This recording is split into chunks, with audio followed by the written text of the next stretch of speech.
Hey everybody, alright, in this video you're going to get practical advice to improve your forced landings. Alright, let's check it out.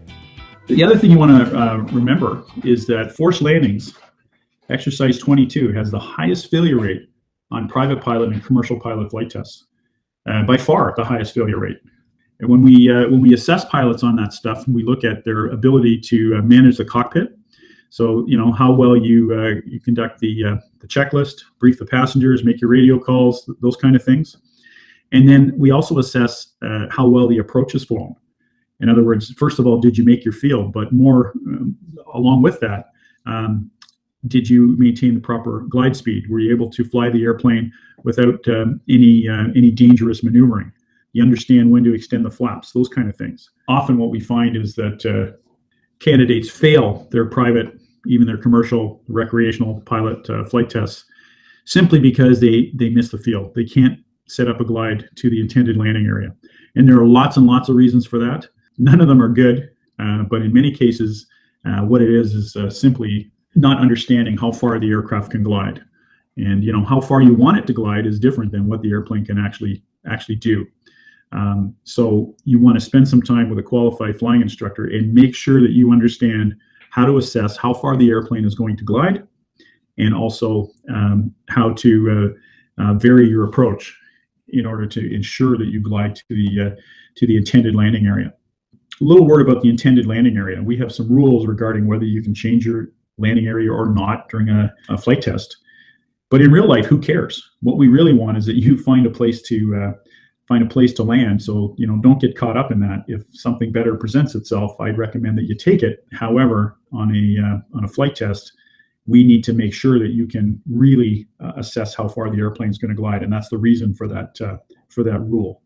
We also do find that many pilots get so caught up in trying to ensure that they glide the aircraft properly that their restart checklist, their Mayday call, passenger briefing, they all go out the window.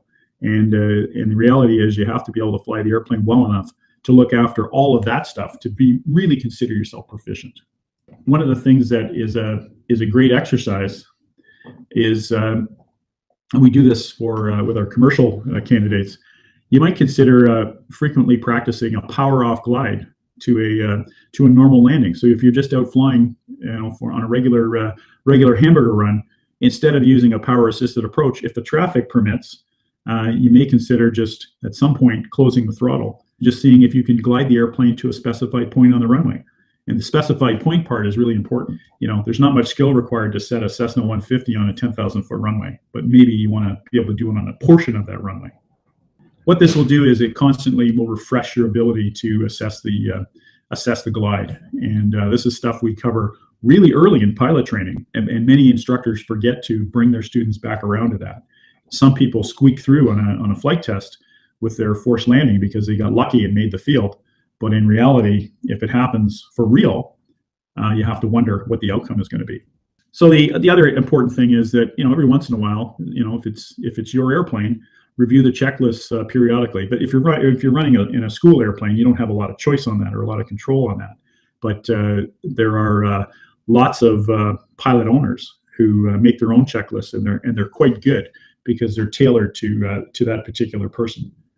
It doesn't necessarily mean the longer the checklist, the better it is. You know, the better the checklist, the better it is. That's really the only truth. The other thing you want to take seriously is the idea of briefing your passengers prior to any flight, and when they're not around, practice what you would say in the event of a problem. This doesn't have to be in a necessarily fantastically formal presentation, you know, because a lot of times these are friends of yours, and you may simply want to say, I want to show you how this door works in case you need to open it. It doesn't have to be something that is long and drawn out and makes you sound pompous or embarrassed or any of that kind of thing. It's simply a conversation you're having with somebody you like.